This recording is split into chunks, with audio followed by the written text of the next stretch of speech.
Dyma'r myfyrdod ar gyfer Gorffennaf yr 11 Gan gofio 5 o gloch heno, Gorffennaf yr 11 mae oedfa Sul Special wrth gwrs ar gael ar Zoom.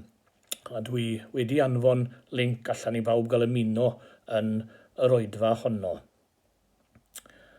Gawn ni ddechrau gyda gair o ras. Arglwydd arweiniaeth ysbryd yn nwylaidd ac ostyngedig i brofi llawenydd y profiad o addoli, a llewyrched y llawenydd hwnnw neu'n bywydau o ddydd i ddydd. Amen.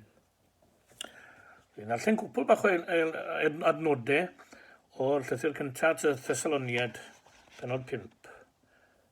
Ffrindiau annwyl, di'n am i chi werthfawrogi'r bobl hynny sy'n gweithio'n galed yn eich plith chi. Maen nhw'n gofalu amdano chi ac yn eich dysgu chi sut i fyw yn ffyddlon i'r arglwydd. Dylech chi wir eu parchu nhw a dangos cariad mawr tuag atyn nhw achos y gwaith maen nhw'n ei wneud. Dylech fyw'n heddychlon gyda'ch gilydd. Dylech bwyso a mesur pob un a dal gafael yn beth sy'n dda. Cadwch draw oddi wrth bob math o ddrygioni. Wel, ychydig o adnodau o'r Thessaloniad fyna. Ar testyn i'r myfyrdod yn adnod 21 o'r 5 bennod yn y Thessaloniad. Hen gymal, deliwch yr hyn sydd dda. Deliwch yr hyn sy'n dda. A dwi yn hoffi'r geiriau sydd yn yr adnod yn Beibl.net tro yma, dylech bwyso a mesur pob un a dal gafael yn beth sy'n dda.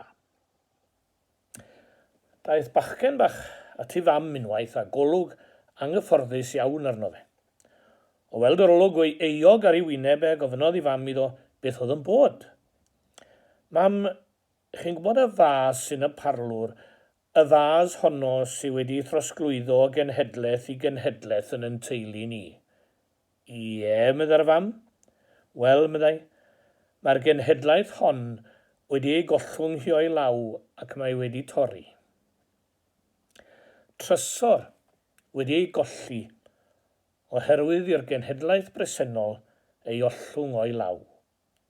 Wedi ei dorri am na ddaliwyd gafel arni. Fe gredai fod hyn yn wir am ein cenedlaeth ni. Mae'n gafel ni mor llac mewn pethau gwerthfawr, fel yn bod ni'n ei gollwng ac yn ei colli.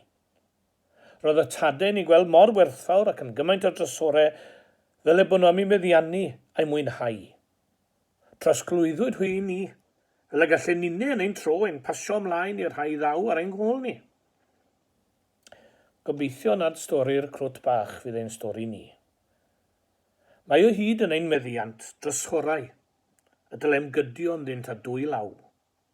Trysorau da ydynt, a rhaid i ni ddal yr hyn sydd dda. Cadw'n nodi ychydig o'r trysorau, a mae'n gafel ni yn bir llac arni'n derbyn hyn, ac apelio i ni ddal gafael. Na lle cynta, daliwn afael yn y Beibl. Y trysor hwn sydd heddiw o fewn cyrraedd i ni gyd, mewn sawl dull, ond nid felly y bu eriod, cofiwch. Bu'r Esgob William Morgan a'i gyfoedion yn llafurio'n galed i roi i ni'r trysor hwn. Bu amser pryd na chaniatau'r gyfraith gyhoeddi Beibl Cymraeg. Wnaeth Peter Williams gyhoeddi'r Beibl fel esboniad. Stori fawr yw stori rhoi'r Beibl Cymraeg i ni. Wedi ei gael, dyna chi ddarllen arno a fi wedyn yn dyfe. Rhai na allan darllen yn dysgu darllen. Eraill yn cerdded pellter i glywed ei ddarllen. Trysor oedd hwn i'r tadau, a fe drosglwyddyd ei ganddynt i ni, gan y bobl hynny oedd yn dechrau a chwpla'r dydd yn ei gwmni. Erbyn heddiw mae wrth law, a dweud y gwir mae mwy nag un fersiwn wrth law, a phob un ar gallu i'w ddarllen. A oes perygl i'r genhedlaeth hon ollwng y trysor hwn o'i llaw. Mae llawer y sôn am gadw'r iaith Gymraeg yn fyw. Llywodraeth yn cyhoeddi targedau, diolch am hynny, ond ni fyddai byw o'n i bai am y Beibl. Hwnnw sydd wedi ei chadw. Mi ofynodd rhywun i DJ Lewis unwaith, a fyddwch yn cael trafferth cael pobl y gogledd eich deall yn bregethu. Dim o gwbl atebodd. Fe siaradaf yn iaith y Beibl a maen nhw'n deall hwnnw'n iawn. Ferai rhai ofyn wrth fynd i'r coleg, beth na i geisio ysgrifennu iaith dda. Yr ateb bob tro oedd darllenwch y Beibl. Ond mae rhywbeth mwy. Geiriau am y gair. Dyna geir yma. Dyma textbook y Cristion. Dwi'n cofio pan oedd grŵp y ffordd yn cyfarfod gyda'r dair eglwys, fe fi'n i gytuno i gyd. Mae'r llyfr yn dweud sut y dylem fyw oedd y Beibl. Ond dyddi yma ni'n clywed am Gristnogaeth di-gapel, ond y waith na hynny Gristnogaeth di-Feibl. Dyna drefn y mwyafrif yn ein gwlad erbyn hyn. Mae'r Beibl yn y canol yn agored yn ein hoedfawn, ond rhaid iddo fod yng nghanol ein holl ffordd o fywyd. Fe gofyn i gyd bwyslais Gwenallt, gwaen i wybod y geiriau heb adnabod y gair. Perygl bellach yw nad ydym yn gwybod y geiriau hyd yn oed. Deliwch yr hyn sydd dda. Daliwch afel yn y Beibl. Trysor arall yr aeth ein gafel yn bir llac arno yw y dydd Sul. Y dydd Sul. Diwrnod arbennig iawn i'r Cristion, ond mae'n brysur fynd fel unrhyw ddiwrnod arall yn ein gwlad. Hwn yw y sanctaidd ddydd daeth Crist o'i fedd yn fyw. Ar y Pasg, cofiwn am yr atgyfodiad, ond mae pob Sul yn gofio ei fod. Y dydd arbennig hwn. Mae angen y Sul arno, a rhaid i ni ddal ein gafel ynddo. Ni fel dilynwyr Iesu Grist dwi'n olygu. Ond mae cyfraith yn caniatáu llawer peth ar y Sul. Beth allwn ni wneud pan fod cyfraith gwlad yn rhoi hawl? Clywch, fe lwyddodd yr eglwys fore heb gyfraith gwlad, heb Sul swyddogol, ac fe lwyddodd am ei bod yn deyrngar i'w harglwydd. Rhaid i ni ddal gafel ar y Sul, ni. Dwi wastad wedi meddwl chwbod pen bawn i'n rheoli'r wlad yma, mae cau pob siop ar y Sul nawn ni. Mwyn i bobl gael gorffwys, mwyn i bobl gael amser gyda'i teuluoedd, ond y fwy na hynny, mwyn i bobl gael cyfle i ddiolch i Dduw am yr wythnos a fi, a gweddio am gael eu cynnal yn yr wythnos sydd i ddod. Ond o edrych oedd ei amgylch, fe welaf hen stori'n wir amdanom yn ein perthynas ar Sul. Gŵr yn cerdded ar ffordd unig ac yn cwrdd â thrempyn carpiog anghennus. Hwnnw'n gofyn am arian iddo. Y gŵr yn tynnu o'i boced 7 darn o arian. Rhoes 6 ohonynt i'r tramp a rhoi'r un oedd ar ôl yn ei boced ei hunan. Neidiodd y tramp ar y dyn a'i fwrwyr llawr gan fygwth i ladd os na roddai'r 7fed darn arian iddo hefyd. Dyna ddyn a'n ei olchgar, medden ni. Am sefwch. Ond ni dyna wna llawer ynglyn â'r Sul. Cael 6 niwrnod ond hynny ddim yn ddigon. Rhaid 2 un arall hefyd. Sna ddaliwn ni afel yn y Sul, ni fydd Sul i'w gael gan ein wirion. Ni dyna drysor arall. Ac yna, yn drydu beth am y capel. Y capel. Mor llac yw'n gafel ar hwn. Os dim rhaid cael capel. Ac o siŵr bu'n tadau'n addoli mewn ogof ac ysgubor a thai. Ceiwch i'r capel a bu'r rhaid agor un rhywle arall. Tŷ cwrdd yw e. A dwi'n hoff o'r enw oherwydd cwrdd yno rydym i gyd addoli. Ni'n gwybod y gallwn addoli Duw ar ben yn hunain. Ond mae bendith i'w chael mewn cyd addoli yn y tŷ, na cheir yn unman arall. Beth oedd tystiolaeth pobl yn ystod cyfnod y pandemig? Ni'n colli oed fawn y capel, colli cyd addoli. Na ryfedd o'n i'n teimlo trwy'r wythnos, fel pe bai rhywbeth ar goll. Mae'r myfyrdodau wedi gweithio'n wych, ond mae pobl yn colli y cyd addoli. Mae sawl un yn barod i gyfaddau bod yn teimlo llawer yn well, llawer cryfach i wynebu'r wythnos newydd wedi bod yn cyd addoli. Trysor dros glwyddwyd i ni yw hwn eto. Daliwn afael ynddo. Fe fi'n tadau'n cyfarfod yn ein heglwysius canrifoedd.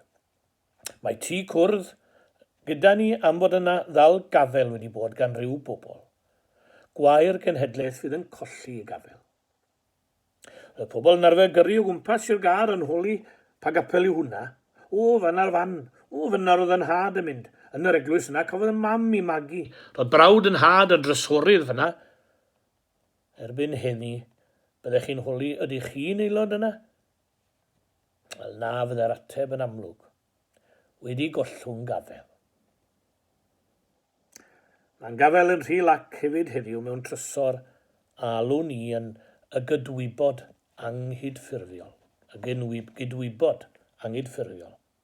Yr ysbryd a'r meddwl a roes gymaint o freintiau a bendithion i ni. Yr ysbryd hwnnw oedd am fyny cyfiawnder a chwarae teg. Y brotest oedd yn ysbryd y tade, nid protestio mwyn protestio, ond y brotest am gyfiawnder. Gwai ni os collwn y gydwybod anghydffurfiol, oherwydd mae hangen heddiw fwy nag erioed. Mae'r cyfnod diweddar yma wedi dangos mwy o hunanoldeb ac arian garwch nag eriod, a hynny ar draul iechyd a bywyd. Os nad yw hynny'n pigo eich cydwybod anghydffurfiol, mae'n rhy hwyr arnoch, oherwydd yr ysbryd hwn gododd i lef yn erbyn angyfiawnder mewn gwaith. Oriau llai, telerau gwell, amodau gweithio, ar flaen y gad roedd yr anghydffurfwyr. Gwelodd y gydwybod hon mor anghyfion oedd y degwm blynyddoedd yn ôl. A chododd lef. Gormes y plas a'r stad oedd i Slawer Dydd. Ymladdodd yn erbyn hwnnw hefyd. Bu pleidlais gydd mewn etholiad yn bwysig. Byd addysg. Y gydwybod hon oedd am fyny addysg rydd a choleg i'w plant. Na i ddim ychwanegu mwy tro yma, ond dangos mae'r cyfan mor werthfawr fu'r gydwybod anghydffurfiol. Mae hangen eto i godi llef yn erbyn pob anonestrwydd ac angyfiawnder, a mae hwn yn gyfnod sydd wedi cael llawer gormod o anonestrwydd. Nid yn rhwydd y cafwyd y bendithion y cymerwn i yn ganiataol. Diolch am yr ysbryd a'i mynnodd, daliwn afel yno. Ac yna yn olaf, beth am y cartref? Pam bod ein gafael yn llac ar y trysorau, y Beibl, y capel, y sil? Tybed ai oherwydd yr eilwyd, y mae'r drwg arall yn dilyn. Y cartref. Mor bwysig yw cyfraniad y cartref. Mi all ddylanwadu'n drwm arno. Mae perygl colli'r eilwyd a perygl troi cartref yn di. Yn ei ail lythyr at Timotheus, dywed Paul, y ffydd i ffian sydd yno ti, yr honna drigodd yn gyntaf yn dy nain Lois ac yn dy fam Eunice. Chi'n gweld gallwn brynu ti, ond nid eilwyd. Rhaid gwneud cartref ac eilwyd. Rydw i fel roedd yn had yn casau gweld yr arwydd homes for sale, amhosib. Houses for sale. Ac yn yr tŷ, yn yr haws yna, i chi'n gwneud eilwyd. A mae dylanwadau yr eilwyd a'r hyn sy'n cael ei ddangos a'i ymarfer ar yr eilwyd ac a dylanwad mawr yn ni. A mae hynny'n drysor. Beibl, capel, sil, safiad dros gyfiawnder, cartref. Mor llac yw'n gafel yn y breintiau, y trysorau. Daliwn afael yn y da. Cyfnod y dal gafael yw hwn. Gobeithio nad stori'r crwt bach fydd ein stori ni. Sefwch gyda mi. Fel y cedwir i'r oesoedd a ddel, y glemdyd a fi. Mwyn un. Gawn ni orffen gyda gair o weddi. Ein tad nefol, ffynhonell pob daioni. Plygon yn wylaidd o'th flaen. Gwyddo mai Duw graslon a thrigaro gwyty. Felly dawn yn wylaidd ond yn hyderus gan gydnabod ein anghenion. Heb o ti ni allwn fod ar hyn yr wyt am i ni fod. Cyfynwn i ti ein goleio a'n puro. A'n gwneud ni'n ymwybodol ohonot bob munud o'n hoes. Helpen ni gofio pwy dim ni a phwy wyt ti, fel y byddwn yn fythol effroen cyfrifoldebau yn ein bywyd dyddiol. Nefol dad gweddiwn ar ran pawb sy'n ddiobaith. Diolchwn mai ti yw ein gobaith ni. Diolchwn dy fod ti'n ein harwen ym mhob agwedd ar ein bywydau.